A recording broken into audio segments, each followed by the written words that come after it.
మా బాబుకి తెనాలి వైకుంఠపురం టెంపుల్లో అన్నం ముట్టించామని చెప్పినా కదా లాస్ట్ వీడియోలో. ఆ తర్వాత అయితే ఇక్కడ మా అత్తయ్య వాళ్ళ ప్రాపర్కి అయితే వచ్చేసినాం. విజయవాడ దగ్గర చిన్న పల్లెటూరు.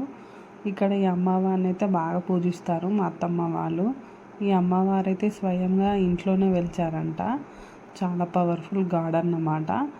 సో మా అత్తమ్మ వాళ్ళైతే మా ఆయనకి పెళ్ళైతే మేకపోతుని బలిస్తామని మొక్కిండ్రు. ఇక అప్పుడు మా పెళ్ళైన తర్వాత ఇక్కడికి తీసుకొచ్చి నా చేతితో అయితే పొంగలన్నం ముట్టించి మేకపోతుని కూడా బలిచ్చారు. ఇక ఆ తర్వాత అయితే మా మావయ్య మనవడు ఉడితే మేకపోతుని బలిస్తాను మొక్కిండంట.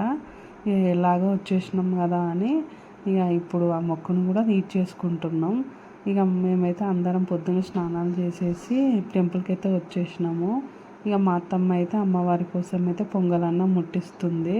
నేను ముట్టిస్తానంటే ఇక నాకు పిల్లలు ఉన్నారు కదా, అందుకే